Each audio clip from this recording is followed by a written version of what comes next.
I've gotten a few requests to cover a controversy going on with a young indie fantasy author named Audra Winter, and at first I didn't know if I could really do this objectively, but then the more I thought about it, the more I realized that I probably do have some interesting insights to add to the conversation, maybe. I don't know, we'll see, we're doing this. It is really hard for me to critique people who remind me so much of myself 10 years ago.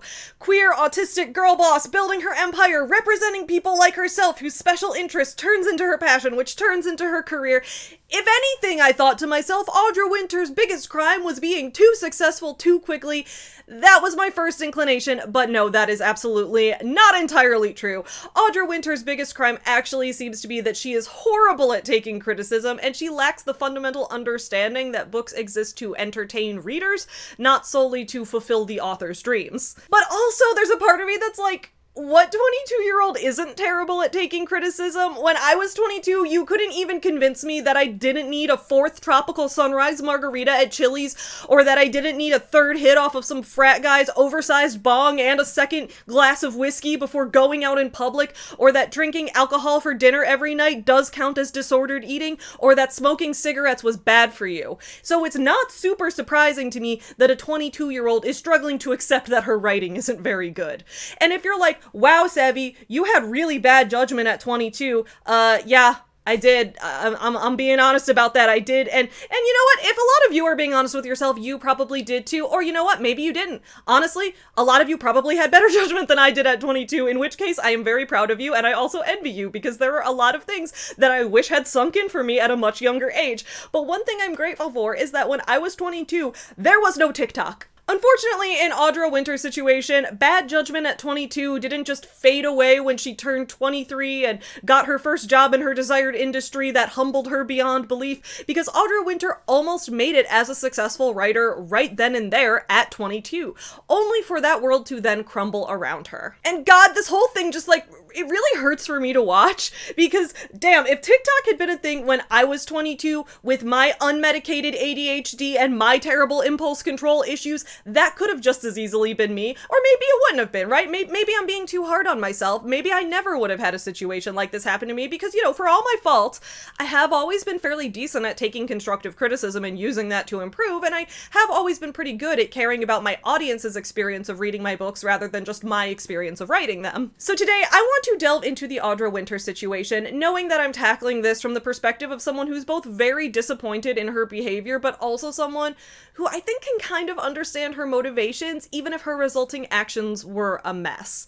Yes, I know that age is not an excuse, and we're going to delve into all of that and the details of what happened. We're going to get into the nuances of the situation in just a moment, but my point here is to say that it's really hard to watch someone crash and burn so hard when you're 10 years older than them, but relate so much to the mindset that they had just 10 years ago because you once had it yourself. It's a surreal experience, and more than anything, it makes me really grateful for how slowly my channel has grown.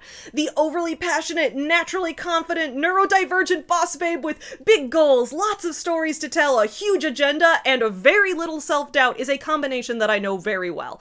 And that's why I'm projecting so hard. Like, this is all speculation, this is all projection, but I'm wondering if there is a version of Audra Winter that 10 years in the future will be able to look back at herself the way that I'm looking at her now, and the way that I look at my chaotic-ass early 20s self. Today's video is gonna be a big gross soup of mixed feelings. It's gonna be like that soup in Stardew Valley when the governor's coming to visit, but you forgot to bring any of your crops to the big lunch and you already went to the event and you don't want to restart the game, so you just put some slime that you found in the caves into the soup and you make the governor very upset. At least I've done that in Stardew Valley. I hope you're ready to go along with me on this wild ride. Let's do it.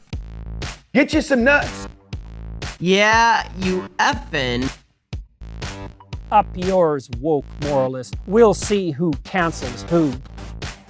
Hey everyone, welcome back to my channel. My name is Savvy and this is Savvy Writes Books, and on this channel I do book reviews, discussions of things going on in the book and publishing industries, video essays, media analysis, and more. So if those topics are things that interest you, please don't forget to subscribe to my channel. I appreciate it. I also want to give a thank you to my Patreon supporters whose names are listed up on the screen right now. And also I'd like to let you guys know that in my description below, you can see my $5 a month and up Patreon supporters who have the option to link something of their own there. So we have some people who are starting like their own indie publishing houses, people linking their Etsy shops with their own art that they made, people promoting their own books and social causes and things like that, so please do check those out. And if you want to stay part of this community and engage in a lot of these discussions, but you don't want to join Patreon, don't worry, I also have a subreddit, r/SavvyWritesBooks, that you can join as well, where we do discussions on these type of topics, discuss what books we're reading, our writing processes, and all those other kind of things, so check that out linked below as well. Before we get into all the backstory and everything that's going on for today's video, I first need to give a shout out to today's sponsor, Pair Eyewear. Pair Eyewear made the very glasses that I am wearing on my face right now. Pair Eyewear is an online shop that lets you customize your glasses by choosing both base frames and top frames. So if you're like me and you like to change up your look frequently, you can have your glasses look one way and then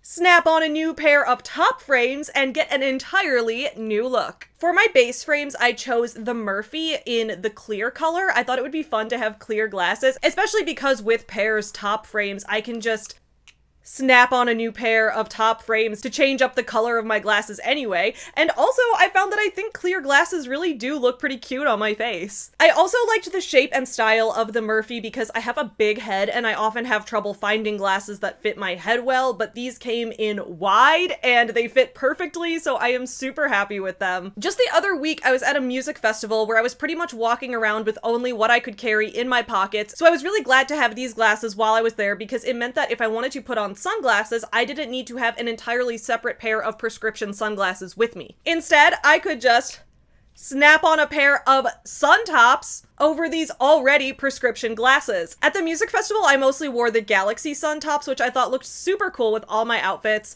but here at home, I've been more frequently wearing the Rainbow Gradient sun tops. Either way, I love having the option to change up my sunglasses easily, but still having the benefit of them being part of the prescription glasses that help me see.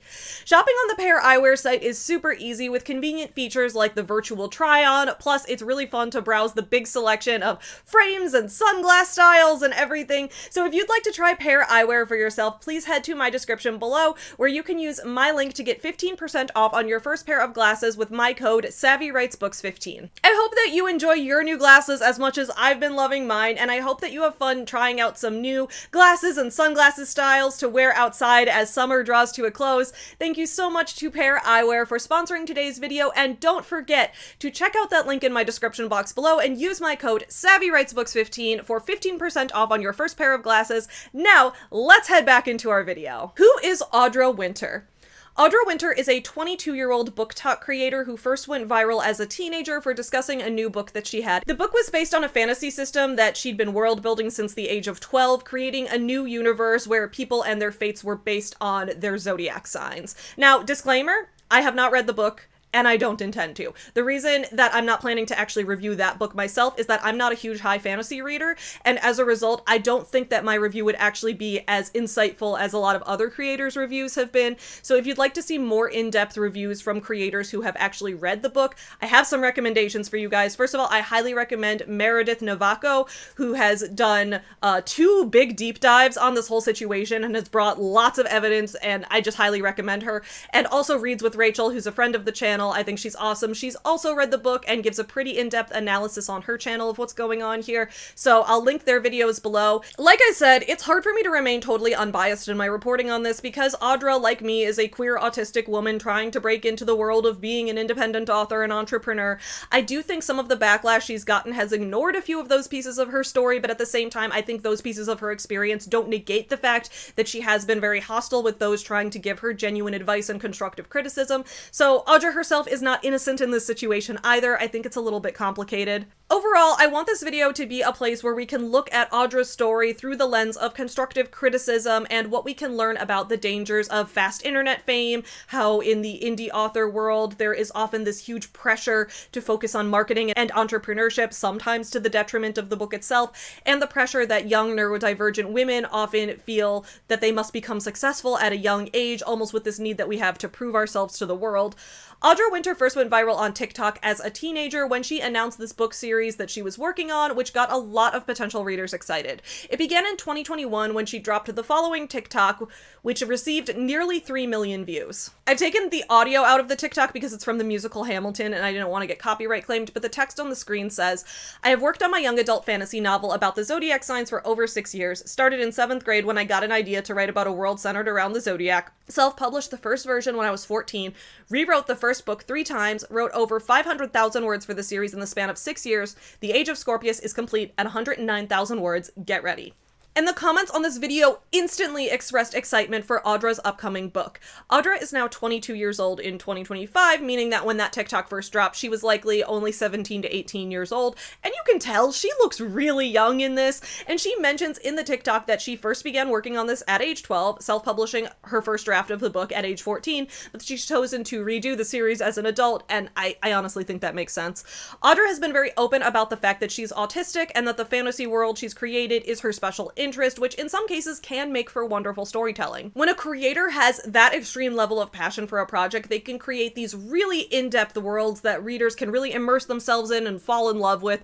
I can absolutely see why Audra Winter wanted to turn a world that she created as an autistic special interest into a book series. That makes sense to me. Now, if you want a more in-depth look at how neurodivergence can factor into fictional world building and how that can become a very deep emotional bond for the author, I recommend a smaller creator that I found while researching this, and that's a YouTuber named Jolie Black. Jolie Black is also, I believe, a fellow queer autistic writer, and they lend a very specific insight as to what it means for Audra's fantasy world to exist as a paracosm or a long-term imaginary universe that someone may construct and live in, and how that could be impacting Audra's emotional attachment to this book.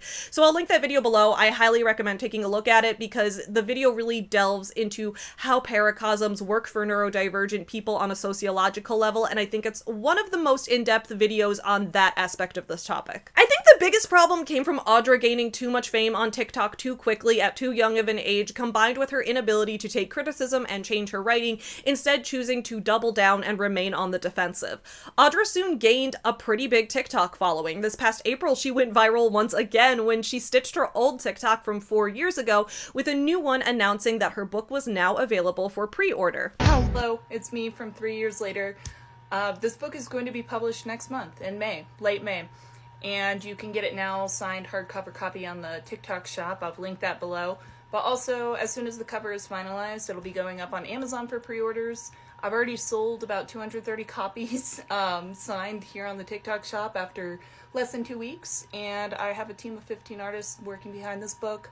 I have a developmental editor that went through it. I have a copy editor that's went through it.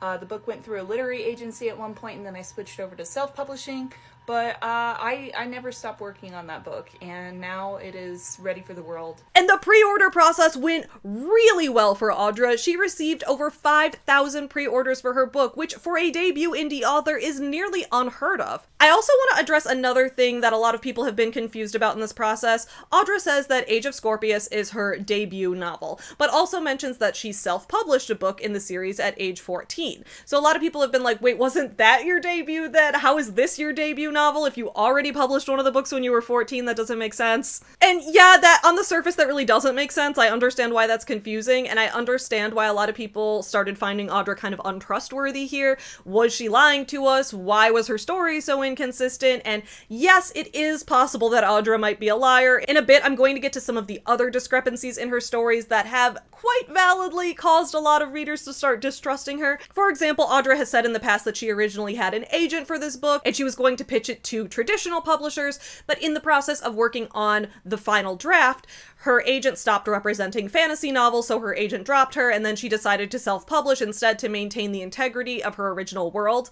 And I do think that maintaining the integrity of your vision is a valid reason to self-publish, but at the same time, a lot of people question, like, whether her agent actually did just randomly switch genres like that, or whether was there like a different reason for Audra departing from her agent. Maybe she wasn't willing to take feedback and make the changes that the agent wanted from her, which wouldn't surprise anyone because Audra not being able to take feedback is going to be a very common theme we're about to see. But anyway, that's just an example of another reason why people were finding Audra to be untrustworthy when it comes to her own recollection of her story. And when we put all the pieces together, I agree it does paint a picture of someone who might not be telling the full truth, but at the same time, I don't think this alone, like this designation of this new book as the debut, even though she already published another version of it when she was 14, I don't think that that is automatically damning. And the reason I say that is that I don't think the debut designation has to be that serious.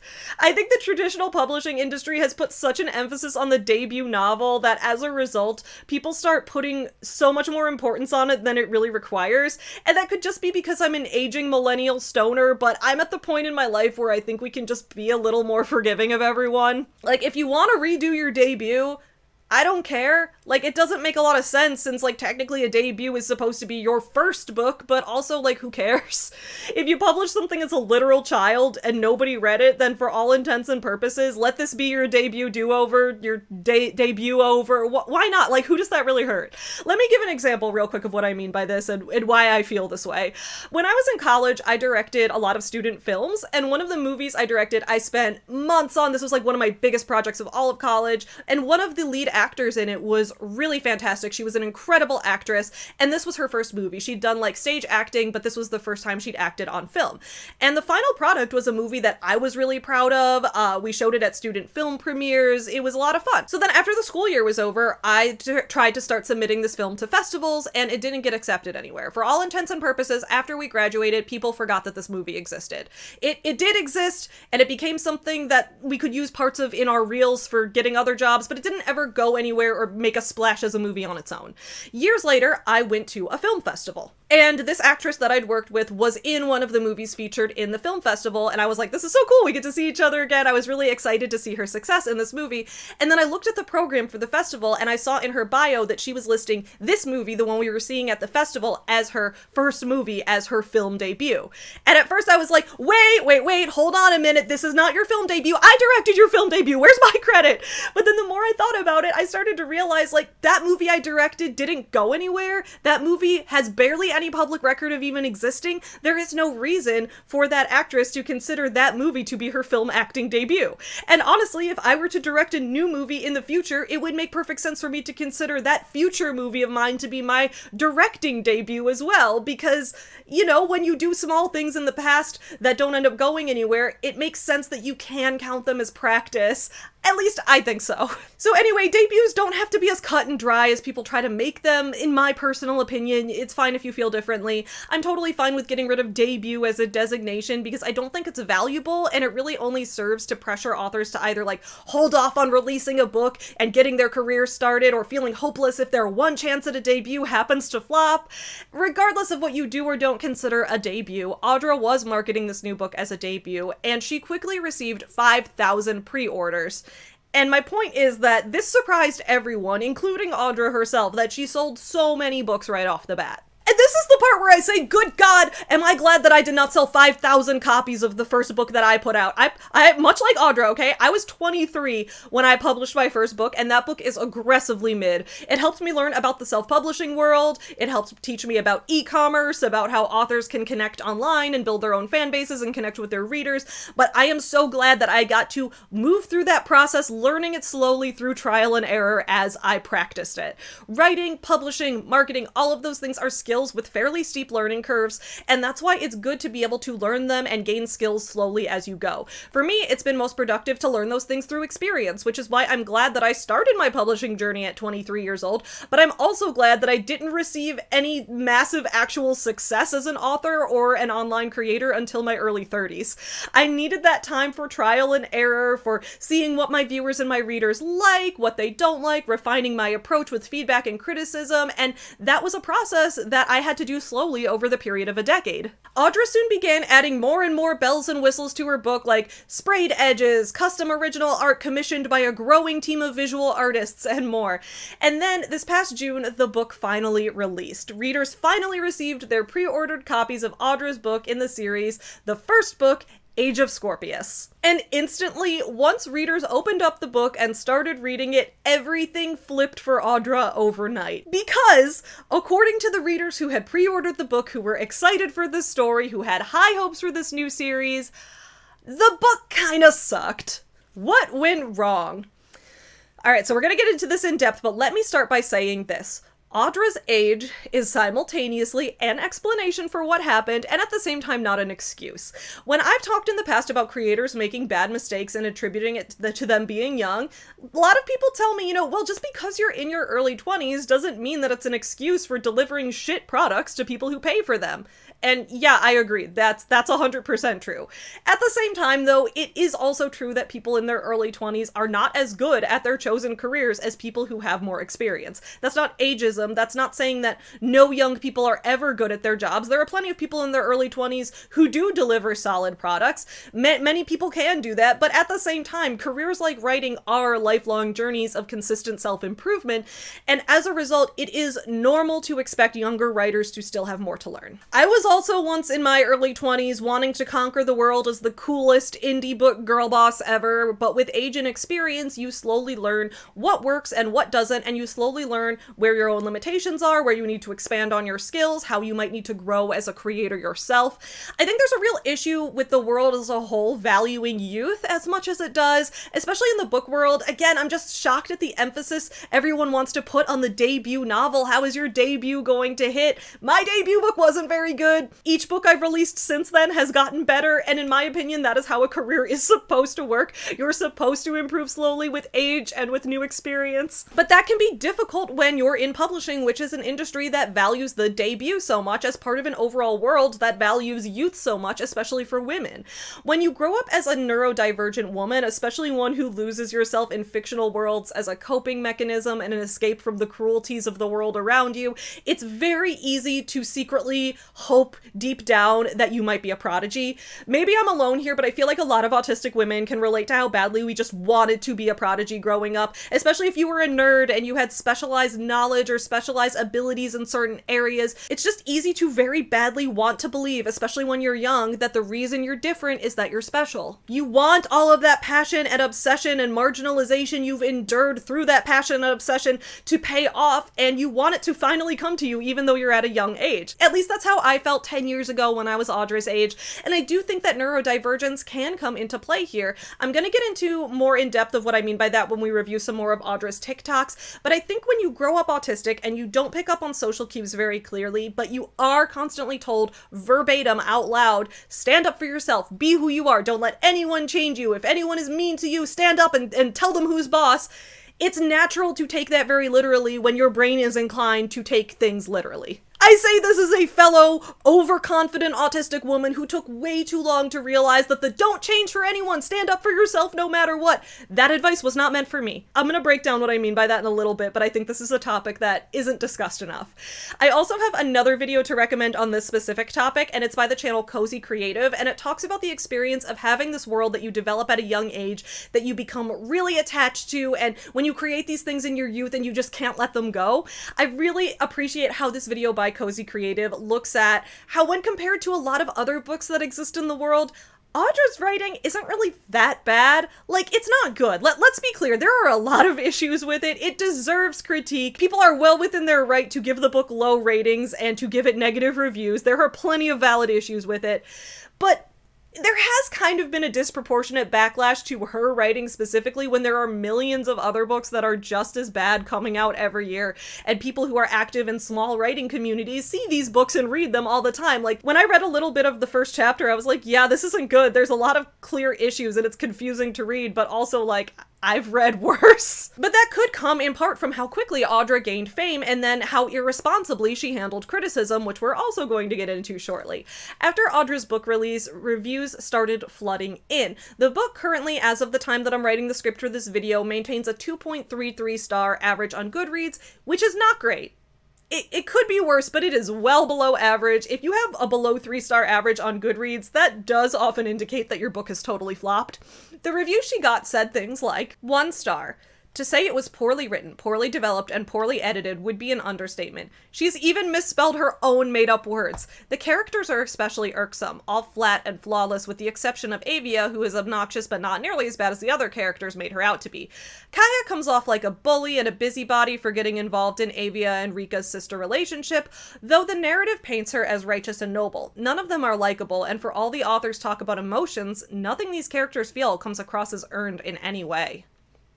1 star. Like other reviewers have said, I followed this author on TikTok and wanted to support her incredible feat of amassing such a huge fan base for her debut book. According to her, this book took 10 years to develop, which meant she started writing it when she was 12.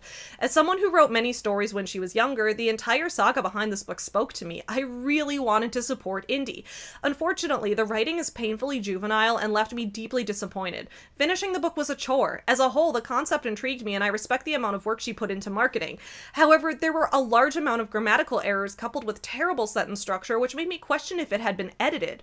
The world building was also flat, heavily info-dumped with poor execution, and then repeated in her characters' stilted dialogue as well as her narrative. This world is set in a post-apocalyptic Earth, where characters are armed with both medieval weaponry and watches, and where zodiac magic is introduced at birth. Initially, it was intriguing to see how an author may try to turn zodiac stereotypes on their head, but unfortunately the character motivations and characteristics were not unique enough to do so. The societal commentary regarding the code of each zodiac was surface level. The author clearly wanted a tale of rise against the oppressor, but there were no oppressors nor true dystopian ideas in place.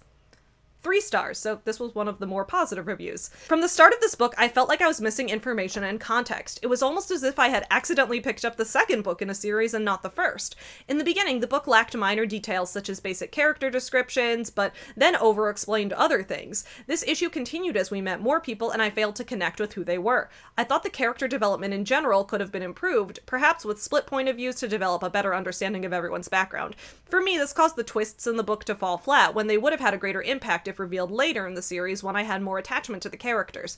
Instead, I felt like I had met someone, could barely remember who they were, and then 5 minutes later was supposed to be affected by something dramatic happening to them. What reviews like these have in common, in my opinion, is that they all contain a lot of constructive criticism. These reviews indicated that readers wanted to enjoy the book. They weren't haters, they weren't people just reading the book to dunk on it. Instead, they all came back with areas for improvement, with things they'd like to see changed. And even if they didn't make suggestions for improvement, which they don't have to because that's not a reviewer's job, they still all pointed out specific pieces of the book that they had issues with. Some people found the characters boring, some people were annoyed with the book having too many typos and spelling errors, some people thought the book was confusing and difficult to understand. These are all valid criticisms of the work itself, not of Audra as a person. And so I'd say all of these reviews are completely reasonable. And these were the majority of the type of reviews I could find. There didn't seem to be much hate or bullying anywhere. Readers approached this book in good faith, but the truth was, it just wasn't something they could connect to. Now, I have also seen some people calling this book a scam, saying that Audra's a scammer and demanding refunds, and I think that that's completely uncalled for. Audra did not scam anyone. She promised a book and she delivered a book. The book wasn't very good, but she did deliver on her promise. The truth is, there are a lot of books in the world that just aren't that good. It doesn't make them a scam, it just means that some books are going to suck, and that's life. I genuinely think that Audra did want to deliver a good book, but as we get into some of these later TikToks that she posted, we can see that her own emotional attachment to her work and her universe kept her from being able to look at her work objectively from a distance and make the necessary changes so that it could appeal to readers. On July 9th, Audra posted the following TikTok in response to the criticisms that her book's backstory felt too much like info dumping and was too repetitive. It says, "Let's talk about narrative voice, writing style, and psychic distance. This is a book about breaking the rules and overcoming conformity. I write in first person past tense. You are reading a story recalled by my narrator, Rika. Rika is neurodivergent. Her thoughts may be incomplete as she quickly jumps from one idea to the next. She info dumps about the world's history. It's her special interest. She thinks in fragmented sentences and repeats the same words to process them better. To me, her expression matters more than having perfectly structured sentences," and she continues on about this. So this is a TikTok that gave me a lot of mixed feelings. On the one hand, I do 100% see what Audra's getting at here, and on the other hand, I do think that readers were right not to find this explanation satisfactory. First, let me explain why I can understand what Audra's getting at here, because from what I've seen, I don't think a lot of people know what she means. And again, you know, I could be wrong, I could be projecting, but when I see something like this, there's a part of me that goes, oh, I see exactly what you mean, I see where you went wrong, let me see if I can explain this. At least I'm gonna try. Audra is autistic and she's writing a neurodivergent protagonist, likely based on her own experiences. That's not an excuse for bad writing, but if you'll hear me out, I do want to explain why I think she's being genuine. I first started my YouTube career in the BookTube community, and in that community, it is hammered into your head over and over and over that reviews are for readers, books are products for readers, and if a reader doesn't like your book, you as the author do not get to have an opinion on that. You don't respond, you leave it alone, don't try to defend your writing, don't try to justify your choices, leave reviewers alone. Every time, let them express their opinions freely without any involvement from you whatsoever. That is a stance that I completely agree with and have made many videos defending. However, Audra came into fame on BookTok in the era of book threads, when BookTube and its social conventions aren't the norm in the same way that it was, 7 years ago when I first started this channel. In a lot of BookTok and book threads discourse, we see something else happening. Readers and reviewers criticizing a book for a bigoted reason, and then the author clapping back at them. For example, I've seen this before, it's not unheard of for authors to find a review of their book that says something like, "I don't like how the main characters are lesbians, that's gross, I hate gay people," or something like that, and then for the author to put that reviewer on blast and expose them as homophobic. This is often very accepted in the book community, and it doesn't count as an author invading reviewer spaces, because in that case, the reviewer isn't actually reviewing the work. They're spouting bigoted nonsense and trying to brigade queer authors' books with negative reviews just to suppress queer discourse. There is a pretty clear difference between those two situations when I lay it out like that, at least I think there is. But if nobody is laying that distinction out clearly in explicit words for you, and you're autistic, like Audra and I both are, and you're not someone who picks up on unstated social cues or unstated conventions at all, then I could easily see how Audra might view feedback like your main character info dumps and repeats words too much as something that falls into the box of this reviewer is bigoted against autistic people and doesn't want to read a genuine autistic voice, rather than this is valid reviewer criticism that the author should not engage with. I can easily see my younger self making the same mistake, especially because, if we're being honest, the internet is a wildly ableist place. Even progressive people who want to be inclusive of everyone do end up falling back on things like, well, autism is no excuse to do XYZ insert thing here that is literally impacted by autism. A lot of neurotypical readers and viewers do have trouble understanding how neurodivergent people communicate when it's different from their way of communicating, and that can lead to people misunderstanding each other and taking something as malicious or incorrect when it really isn't. And if you don't know what I mean yet, I've got some more examples, so just wait while I know this is a long way to get to my point, but hold on. I have an example. So I, like Audra, am an autistic woman who naturally has too much confidence. I hear a lot from people about how being autistic gave them a lot of insecurities, but in my experience and other people's experience, there's also a flip side to that where being autistic can also give you too much confidence because you don't always pick up on unstated social cues, so you don't notice when people are getting annoyed with you or trying to let you down gently or anything like that. So growing up and wanting to be an entrepreneur and reading these girl boss style self-help books when I first started my business, I'd hear this advice that's like, women, it is okay to be selfish. Women, stop living your life for the other people around you. Put yourself first because it's empowering. And yes, that is true, and that is good advice for most women, because statistically, women are more likely to do disproportionate labor for other people, in part because they face social pressures to do so. But I never noticed these social pressures because in communities where I grew up, gender roles manifested as unstated social cues, which my autistic ass just didn't pick up on. So I was never doing disproportionate labor in the first place. I wasn't putting others first or living my life for other people in the first place. I didn't need to be told this. So when I heard people telling me that women should be selfish because it's empowering, I believed it. When people told me that women being loud is revolutionary, or that women talking up their accomplishments is something that the world needs more of, I believed it. Next thing I knew, I was loud, obnoxious, overconfident, and constantly bragging about myself, because that advice was not meant for me. But I did not know that. The social cues pressuring women to do more labor for others was an unstated social cue in my experience, whereas the girl boss influencers telling me to put myself first and brag about myself every chance I get, that was a directly stated explicit instruction.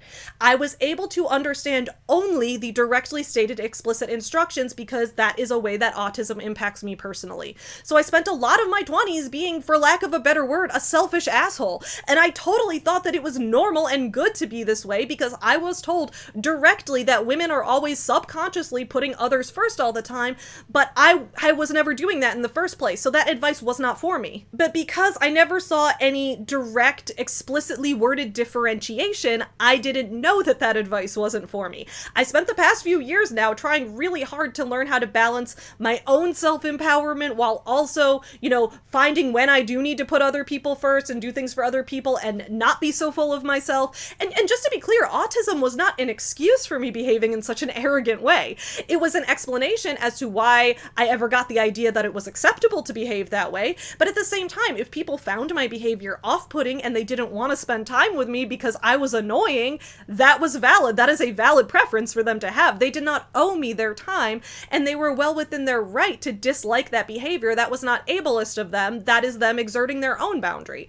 And that's just an example. Maybe it doesn't make sense to you, but my point is that I can easily see Audra internalizing the very direct instruction of authors, if the review of your book is bigoted against one of your immutable characteristics, go ahead and respond to it because that's bullying. It's not a real review of your work. And then when she sees criticisms of people telling her that her neurodivergent protagonist does what neurodivergent people do, repeat words, info dump, all those type of things, for her to interpret that as, okay, I'm allowed to lash out at this because this review comes from a place of bigotry.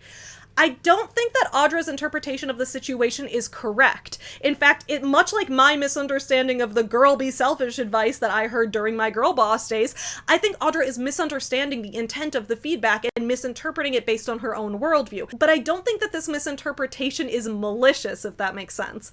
However, all of that said, at the end of the day, readers did not like the book. They did not connect to this voice. They did not understand it. Intention matters, sure, but most people would argue that especially when money is exchanged, execution matters a lot more than intention. Writing a neurodivergent protagonist can be a challenge, especially if you want to maintain your authentic voice, but also have the book be accessible to readers with all kinds of different ways of thinking. Writing is the ultimate form of communication. You're transferring the story in your head into your readers' heads. And if your readers cannot understand your writing, then it's not going to be effective as a book. You can absolutely work on writing a neurodivergent narrator who talks in this way, but one of the skills that comes from years of writing experience is learning how to make sure that style of writing still translates to your readers. They have to understand your protagonist as well, because if they don't understand what you're saying, your writing is not accomplishing its goal. That's all to say that I think readers were right in this case and Audra was wrong, but I can also understand how Audra may have legitimately thought that that response made sense. It's something I've worried about before too, that when I try to write neurodivergent characters, if I keep the voice completely 100% authentic, will readers still connect with that character? It's a balance that you have to work hard on striking, and that responsibility falls on the author. So it's entirely possible that Audra was just using all of this as an excuse, but I did want to veer into that discussion for a bit anyway, because outside of Audra's specific situation, it is important to talk about the way that we as the public interpret neurodivergent people and their work, how that might involve expanding our understandings of how something might sound or what is the one correct way to write something. And that's not to say that Audra's excuse was reasonable, because at the end of the day it wasn't, but also at the same time, I do think the world at large has issues with people not understanding the ways that neurodivergence does lead to different ways of thinking and writing, different ways of understanding criticism, and that none of those are inherently right or wrong, and I think it is worth opening up a larger discussion, even if it doesn't excuse Audra's poor writing itself. I hope that made sense. Regardless of neurodivergence, a lot of people did start wondering if Audra was doubling down so hard because she had gone from a passionate writer to someone who had shifted her passion to building, in her words, a six-figure business. So let's head into our next section. Is Audra a girl boss grifter? Along Audra's publishing journey, she went the way that many young ambitious writers do and quickly transformed from having an account where she reports on her writing process to instead talking about her life as a girl boss. I've made so many videos about this topic, including a video I made like 4 years ago called the Author to Business Guru Pipeline or something like that, but it's very easy for people who find success quickly to flip around to the business guru grift away from their original creative endeavor. Now, is Audra herself actually this type of grifter? I don't know, but I am interested in examining her trajectory and seeing if there might be some truth to that. Audra soon began posting TikToks like the following. In this one, she's responding to a comment that says, not being able to finish one book in 10 years is a really bad sign, focus on one book, which, yeah, to be fair to Audra here, I do think that's a pretty shit comment, okay? Every author's writing process is different. My writing process is more in line with this commenter's in that I don't spend decades on the same project because I want to do lots of different projects and try lots of different things, and I do think that Audra could have benefited from writing different things, testing the waters, seeing what her audience responds to, but I'm not going to knock a fellow author for spending 10 years developing the same story because I'm not here to judge other people's writing processes. Whatever works for you works. but Audra's response to this comment was very strange. This is not what constructive criticism is, and I know what constructive criticism is because I have been in the publishing industry for 10 years and written 10 books. So no, The Age of Scorpius is not my first book, and I have made that so clear so many times on this platform. The reason I say 10 years is because I have been working in Guardian for 10 years. And I have written numerous books, numerous stories, entirely different manuscripts for the first book of the series. I have redone the first book time and time again to find the correct place to start, the correct story to tell, the right age, all of these things, developing different characters, switching main characters. I have written book after book after book, and I have gone through the professional stages to have those books looked at. On top of that, I have written the series alongside figuring out what the first book should be, because I've known where the series wants to go. I have just been trying to find the right way to open it, to do the world justice, and to make it impact like I am doing now. I also very much encourage you to look up Malcolm Gladwell's The Outliers. It is a phenomenal book. Malcolm Gladwell has a theory that basically he came up with over numerous years that says it takes 10,000 hours to reach a basic level of mastery. He references people such as Bill Gates and famous chess players, but it is the whole theory behind talent and skill is built. It is not given. You have to work and dedicate to your craft. And God knows I have done that. I have reached my 10,000 hours because ever since I was 12 years old, I have spent 3 hours or more every single day without failure writing at night before I go to sleep. I cannot go to sleep unless I write. The series and the book, this whole time, the whole 10 years in Guardian. Like, I have been developing Guardian for over 3 hours every single day for 10 years of my life. Also, just to kind of nail your point wrong over and over again here, because you seem to just be coming on just to put me down. But I have a lot of experience in the publishing industry. I self-published my first book at 14. At 15, I started querying literary agents. I kept doing that while rewriting books. 18 to 19 years old, I signed with my literary agency. Back then, my ex-literary agency. I was with them for 3 years. At that time, I had a developmental editor look over it while I was at the agency, and my literary agent. I have an entire studio. I have a team. I own a 6-figure business based around this world right now. And it's because I have been so successful on pre-orders that they just shipped, my books just shipped 5,700 books that I have sold on pre-order. As my debut, I am independent. I've run my own publishing imprint. The whole thing. It's my work. But my point is there, I have a team of artists who had no idea what they were getting into, like none. All they knew is that it was a Zodiac-based fantasy world and I needed different things done in art because I'm generally pretty defensive over my idea and I only want to open up like once I trust people. These guys have all read the book. I have numerous artists that have read it twice. I have artists that cried at that book because of how powerful it was personally to them.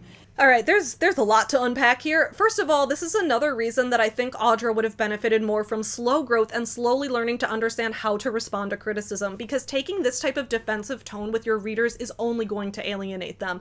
If Audra had more experience and perhaps had learned to be better at taking criticism before launching to TikTok stardom, perhaps she would have had the sense to ignore a comment like this and just not respond to it. You don't have to respond to every comment. That's something that took me way too long and way too many pointless internet fights to learn. If someone's comment isn't helpful to you, you can just ignore it and move on. You don't have to argue with every single person you disagree with online.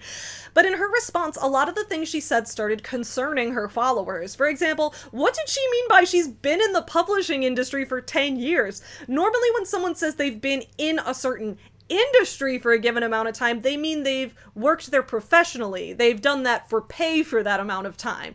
Sure, Audra has been working on writing this series for 10 years, and that's commendable. That's a huge level of commitment, but she hasn't been working on publishing in the industry for that amount of time, because the majority of time she spent writing these books, revising them, working on them on her own, not doing work professionally that she got paid for. This was one of the first red flags that made people believe Audra was starting to go down the grifter, girl boss, guru path. To exaggerate your professional credentials as a way to give yourself additional clout, that's a classic page out of the Boss Babe playbook.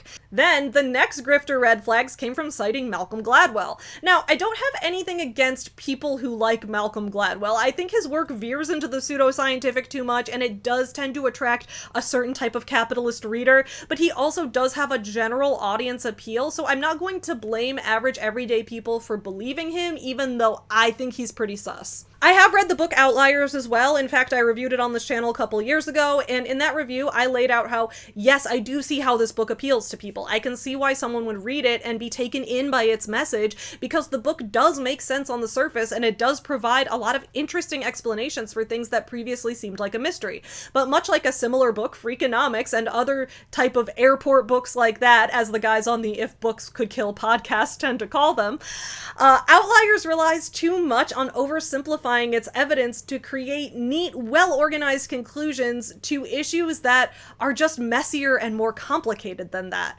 I've always liked the idea behind the 10,000 hours theory, that with practice and hard work comes the development of a skill, but there has never been any actual evidence that 10,000 hours of work equals mastery of a subject, and Malcolm Gladwell has regularly faced backlash for presenting this hypothesis as a proven truth when it's really not. Then there's the whole idea of, I've actually written a ton of books, this isn't my first book. Like I said earlier, if Audra wants to redo her debut, re-releasing a book that she wrote at 14 that no one really read, she can do that. I don't mind. I think that's fine. But it's really weird to then say, well, actually, I have published books before too. Like, you really can't have it both ways, in my opinion. I think you need to commit one way or the other. And when it comes to writing your book over and over, that isn't really writing a bunch of separate books. I get that from the author's perspective. Like, from Audra's perspective, she did write the book again. And that's great. That's a lot of work that counts for additional writing experience, but for the audience, that doesn't count as a separate book, because to them, they're still getting the same one final product, and that is that one book, not multiple books. I think this really spoke to the problem that Audra was having. She started viewing the book in relation to herself and her writing process instead of her audience's expectation of what they wanted the book to be. Sure, when you're looking at the book in terms of how it impacts you, the author, it's going to feel like it's a much bigger deal. But when you're selling a book for money, you have to think about how the book is going to impact your readers, not just how it impacts you.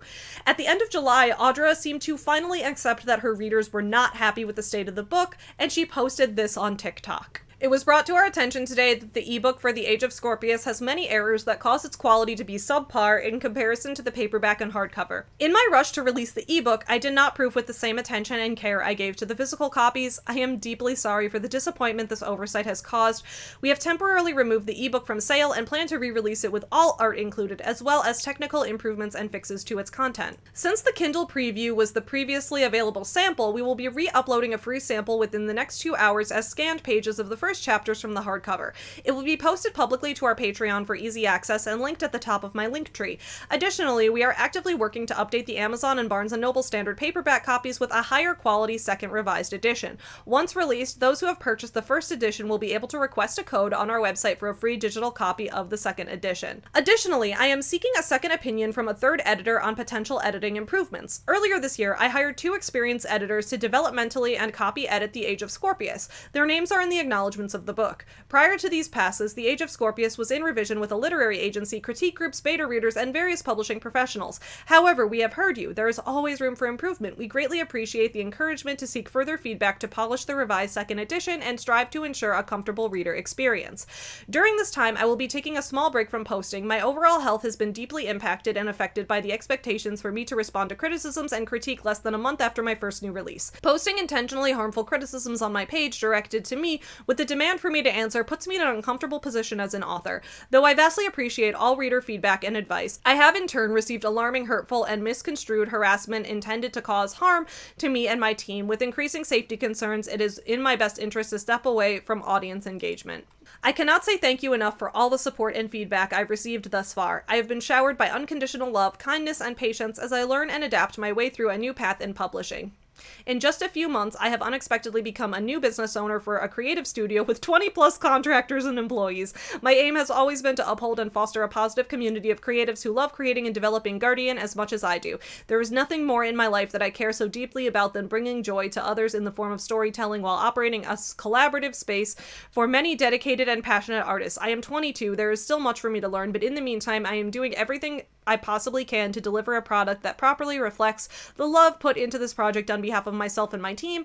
Thank you all for the feedback. It has vastly helped me understand where I can make improvements to continuously give a voice to independent artists and writers across the world. A lot of people in the comments had questions about this response, questions like, wait, why did the ebook and physical book have different mistakes in them in the first place? Normally when you go to publish a book, you edit the final manuscript and then you format it for both ebook and for paperback, hardcover, etc. You normally do the formatting after you've proofread the text, so why was the text different in these editions? Either way, regardless of how it got that way, she was vowing to fix it, so that was good. But at the same time, there were a few more red flags in this, like, why did she keep saying we instead of I? Audra began emphasizing how large her team was, which started to evoke feelings of, like, multi-level marketing boss babes. It's all about how big your team is, building your team. Audra kept emphasizing her team of 7 artists, which was sometimes 20 artists, which was sometimes, like, 16 to 20 artists. There was a different number every time, plus her team of editors and proofreaders. But if Audra really had this huge team working on her book, then why were comments pointing out errors like frequent typos and misspellings? Either Audra was lying about working with editors, or she was refusing to take her editor's feedback, or something was up. At the start of August, she posted this next TikTok, which said, "This coming Monday, August 4th, I'll be making a big announcement. I've been absorbing all the feedback on the Age of Scorpius, and it's become clear I missed the mark. My team and I are cooking up a way to make it right. I'm determined to make this book the best it can be. Until Monday, I'm staying offline. This situation took a huge toll on all aspects of my health, and I've only just begun to recover from the most heartbreak and humility I've ever experienced. Though receiving tough criticism is part of being an artist, I've also encountered hurtful rumors, misinformation, and occasional cruelty coming through both my public and private comments and messages. It got so severe that TikTok stepped in and placed my profile under an anti-bullying protection. I'm aware that Goodreads froze the book's page, but I haven't yet heard from them as to why. I'll update you as soon as I know more. Thank you for your criticism, encouragement, and understanding. All of this has driven me to get back up and do it better than ever. See you soon." The top comment on this post quoted 2 lines from the book. "He breathed out slowly as he breathed out," and "she ran like she was running from something." Which, like, okay, if your book really did go through multiple rounds of editing like you were claiming, why did so many lines sound like that? However, at the very least, Audra was saying that she was going to take the feedback even if her past actions didn't really show that she knew how to do that. On August 4th, she posted another TikTok announcing her plans to revise the novel. My name is Audra Winter, and I am going to be redoing this book. My entire life flipped upside down. I was in so much shock that I absolutely lost sight of what was most important, and that was delivering my voice and my story in the best way that I could. I did myself an injustice, and I did my story an injustice, but I don't give up. I especially don't give up on the thing that matters the most to me, and that is storytelling and bringing other people joy. So here is what I am doing to make that right. We're re-releasing the entire thing. I have taken the feedback and the criticisms that I've received, especially in the past week, and I have discussed them and processed them in this time that I was not on the app, and I genuinely so badly want to make this the best that it can be. While we're doing these revisions, it is only fair to you guys to be able to see what improvements we're making if you want to continue to support us or be like, nope, this isn't my thing. So we are going to post those revised chapters as we're going up until December on Patreon for free. So free to public, free to access. We're not going to be doing all of them, but definitely enough for you to get a good idea of what are the improvements that we're making, what are the things that we're changing, and what direction are we going into. Once we are fully confident that this is what we are going to put out to the world, we are offering anybody who has bought any version of the book a free digital copy. You can go onto our website and we have a form for that where if you want to put in the order number from whatever platform you bought the book on, you can put yourself on a list to receive a digital copy once we finished and have that ready in December. On top of that, there were 5,000 excited readers for this hardcover. and for this book. And so we're going to redo the hardcover. We're going to redo the limited edition hardcover. We're going to do another hardcover run of 5,000. And it's going to be released in December as well. For those of you that bought the hardcover already, we are offering a 50% discount on a $30 book. The price is going up a little bit because we're improving the quality of the book as a whole, not just the writing. We're adding more art and more involvement from a whole creative team. And the features of the book, different cover, different interior, different end pages, sprayed edges. We're going all out. We're going all out. But if you're somebody who has already purchased the hardcover and you do want to give us another chance, or you do want to read the story again, it's available for $15 there. We also do have it on the TikTok shop. If you're somebody new to my page who has found me and the chaos that this has been, if you want to support us. The paperback listing that is already on the TikTok shop, we are pushing that back to December, and I'm sorry about that, but we want to deliver you a quality copy. That one is going to remain the same as what is on the listing, so it'll have the cover and the sprayed edges and the interior illustrations. We just want to make sure we're updating the writing content and the interior content to be up to par to the standard that we are releasing with the revised second edition. I learned a big lesson throughout all of this, and that lesson being misunderstanding. I wrote a book about misunderstanding, and I felt misunderstood. This is something that I have been grappling with my entire life. I am somebody who is neurodivergent, and I was afraid of being interpreted wrong because of this, because I do know that I write in a different voice, in a different style, in a different perspective. I had intended this book to be read that way, but it did not land at all in the way that I was expecting. That does not mean I am removing that identity or that representation from my text. I am going to do it better so it matches what my audience's expectations are. And I want to have a book that is enjoyable to read and understand. I was scared when I released this, and I got defensive. And that was wrong. On that note, I will not be engaging with my comments anymore. I want to be able to respect the space of my readers and them discussing amongst themselves. And I want them to feel safe doing that. Again, I have mixed feelings on this TikTok. It got a pretty negative overall response, and some of the criticisms I understand, and others I think are a bit harsh. A lot of people started comparing her to Elizabeth Holmes here, the big Theranos scammer you guys might remember. I think it's in part due to the fact that she's blonde and she's wearing a black turtleneck, and so she kind of looks like Elizabeth Holmes here. I thought the comparisons were kind of funny, but I hope no one was taking those seriously. Elizabeth Holmes is a fraud and a felon who went to federal prison for creating fake medical equipment that put tons of people's lives in danger. Someone writing a subpar fantasy novel is nowhere near in the same universe as what Elizabeth Holmes has done. At the same time, there is an argument to be made here that, well, Elizabeth Holmes was 19 when she started her Theranos scam, so it's an argument in favor of, hey, age is no excuse for doing terrible things, but also there are different levels of terrible things going on here, and Audra has done, from what I can see, absolutely nothing in the same realm as anything close to what Elizabeth Holmes has done. Yes, Audra is annoying. Yes, she's arrogant and she's not a very good writer, but good lord, she is still a human being, and she does not deserve being compared to someone who created an entire scam empire in the medical world. However, there are a lot of valid things to criticize in this video. For example, why does she still keep saying we? Why is everything about what she and her team are going to do? Why does she have such a big team when the book itself still needs work and isn't ready? Why is she focusing more on the business aspect of all of this than creating a quality book in the first place?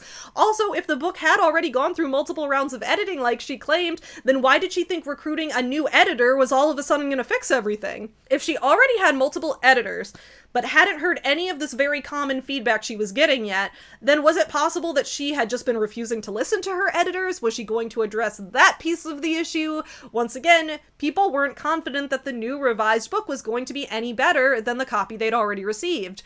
However, I do think this TikTok included some good ideas, so I do want to call those out just because it can be easy to look at this from a distance and assume that everything that she's doing here is wrong, and that's just not true. Some of this could legitimately be good advice for other authors. For example, I do think it's smart that she wants to put the newly revised chapters on Patreon for free access. Patreon now has the ability to let people join as free members, or for you to post free things to the public that people can see without being a paid subscriber. So I think it is a good idea to put the chapters up there, that way readers can see them for free, and then they can make the decision as to whether they think the book has improved enough that they actually want to buy it.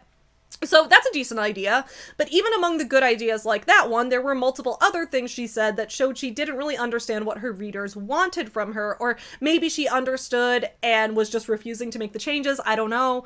Like, for example, why is she releasing a new special hardcover edition with more art and more fancy features, like a new cover and sprayed edges and things like that? Readers were pretty clear in their feedback that they wanted, first and foremost, a quality story before caring about any of that other stuff. Why not revise the book, republish it, and then, if this new version satisfies the readers, then look into doing special editions? Why tackle all of this at once and then try to release a new copy by December, which is only like 4 months away?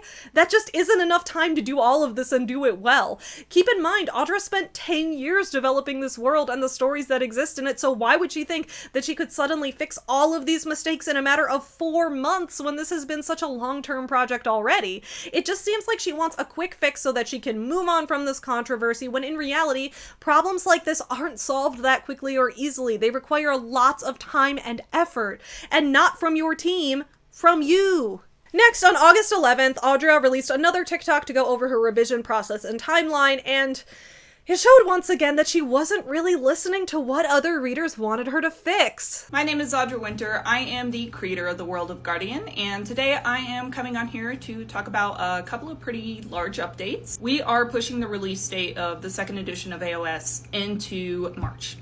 I'll explain why in a second, but we took a lot of time in the past 2 weeks with everything going on to basically put together an 8-step plan for a revision process. My goal is to get through 1 chapter at least every week, 2 if I can, but we don't want to rush it. So 1 chapter is what I really feel comfortable with based on the structure that we have built. First step in this revision process is that my team has a meeting at the beginning of every week before I start revising the chapter. Multiple of us have taken feedback from across the internet from a lot of you guys, and we like to discuss the things that are happening in each chapter and what can we do to improve it. This core team is made up of about 6 to 8 people across the arts, across different mediums, and people who have already read the first version of the book at least once, if not twice. The second step that I am taking in this revision process is essentially reverse engineering a writing process. One of my employees is my secondary developer, Solly. I actually get on a call almost every single night for about 3 hours with Solly. And what we are doing is, before I start revisions after the team meeting, we then have another brainstorming session. And this brainstorming session is me verbally describing the outline for the revised chapter that I'm doing. So going over scenes, going over plot, and I'm working through them with my words, actively talking.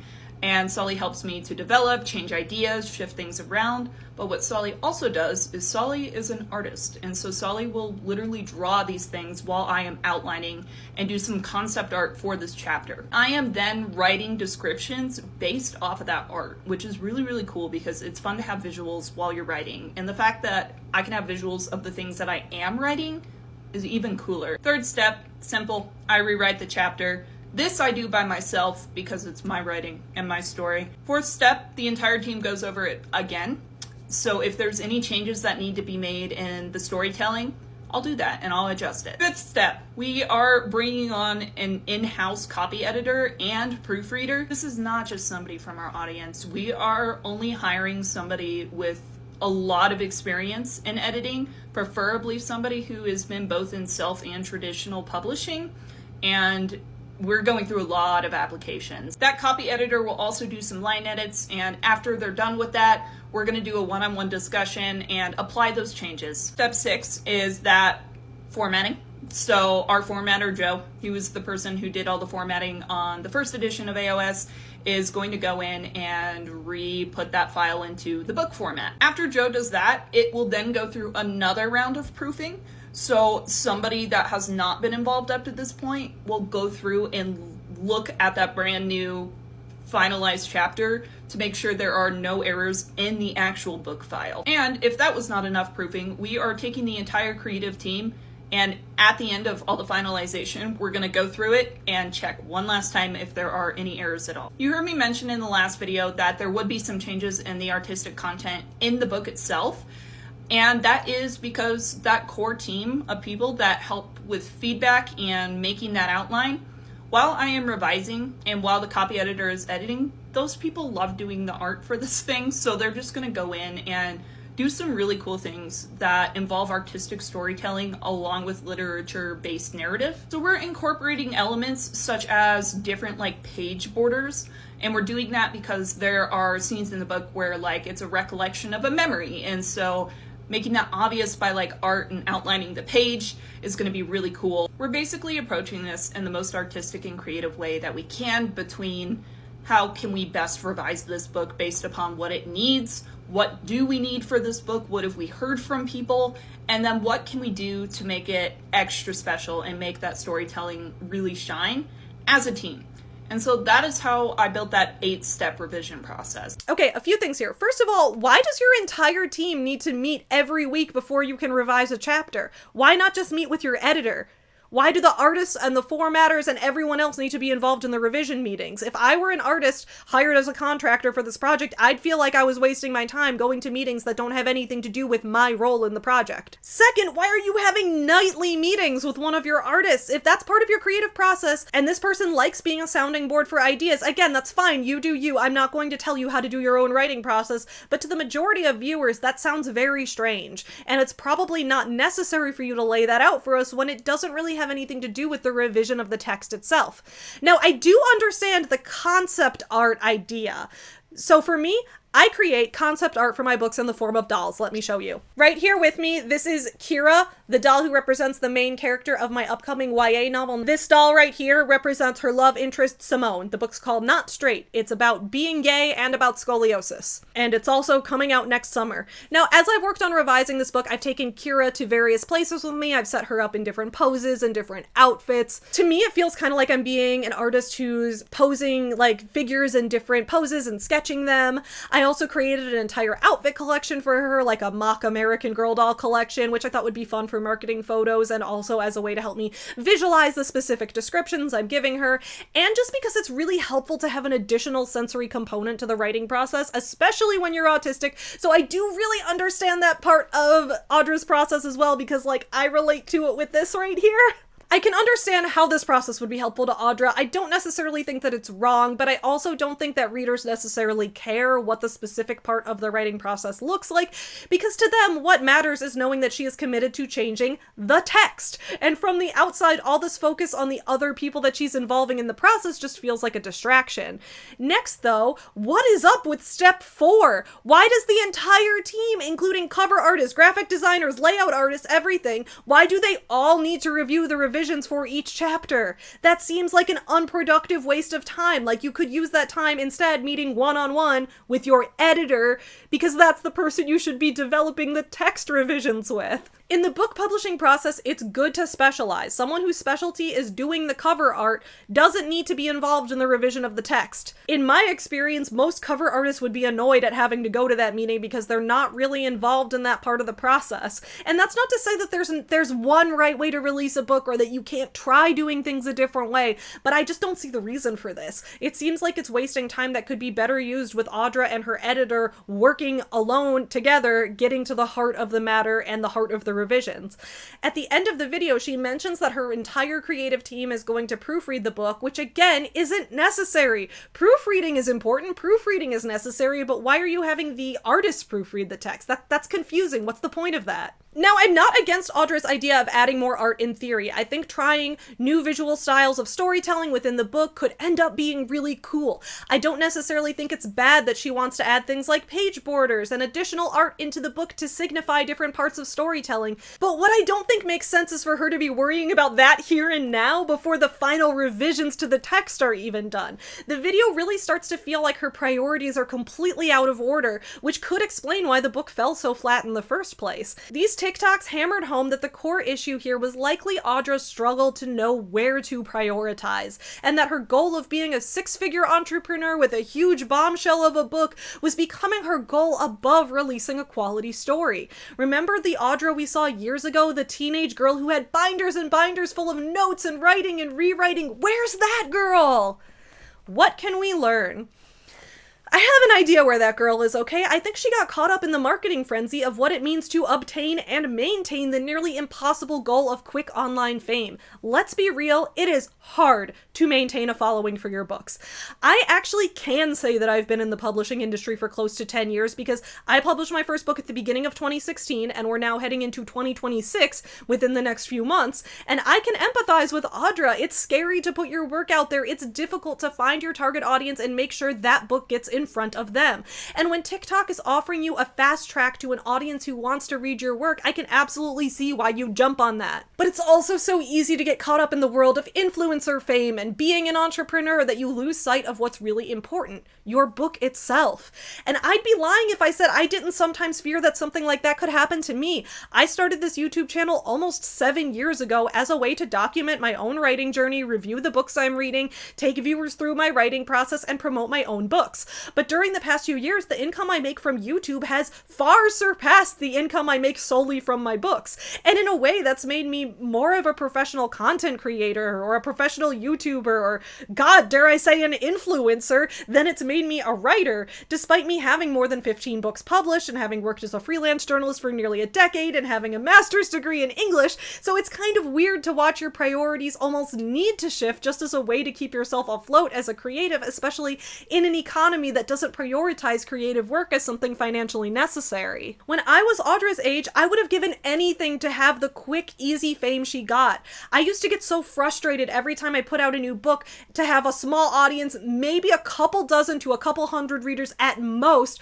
or put out a new YouTube video I spent so much time on only to see it reach well under 1,000 views. I used to think, man, I wish I could speed this process up. I wish I could get that quick fame like some of these other people who go viral. But looking back, I am now so extremely grateful for how slowly this channel grew. Y'all, it took me 6 years of consistent weekly uploads to reach my first 100,000 subscribers. And along the way, I've had a slow process of trial and error. I can look back at my early videos and say, wow, in retrospect, I'm glad that I didn't get as many views on those early videos because I feel differently now about what I said in this video than I felt then, or I do this so much better nowadays.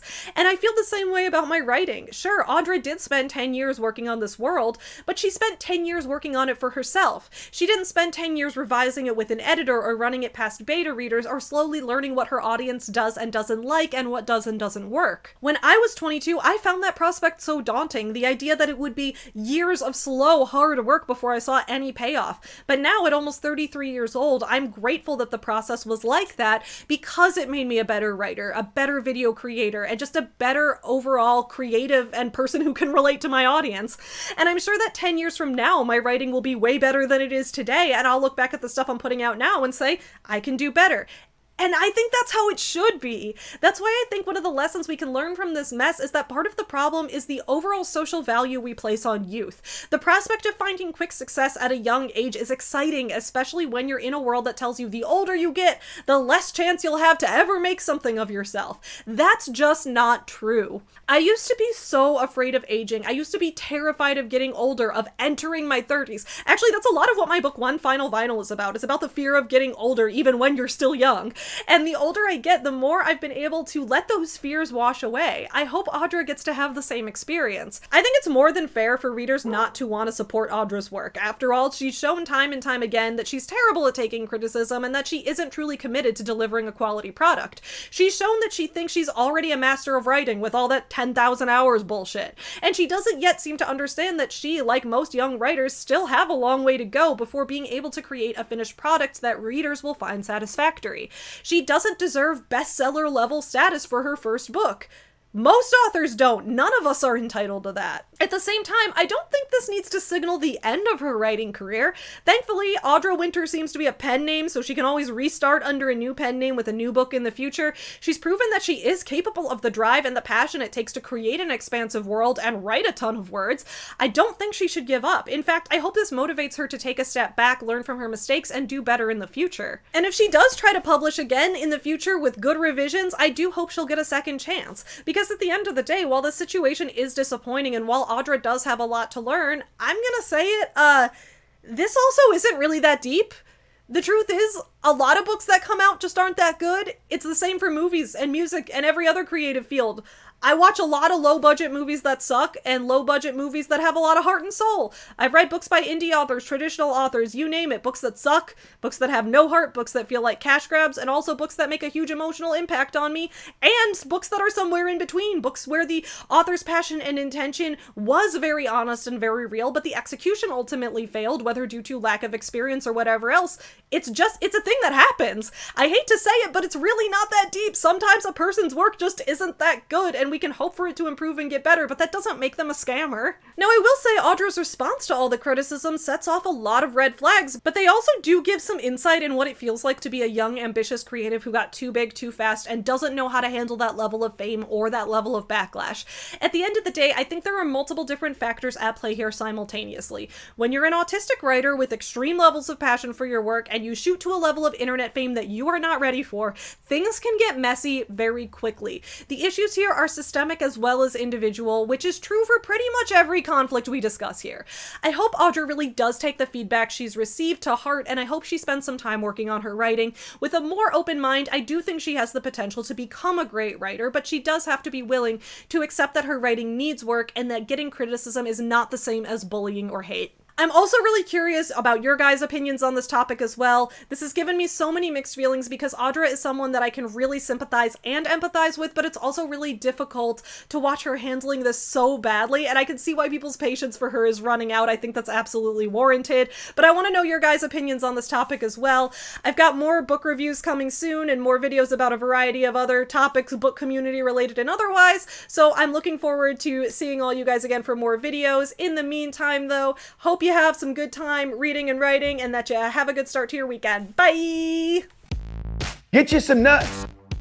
Yeah, you effin'. Up yours, woke moralist. We'll see who cancels who.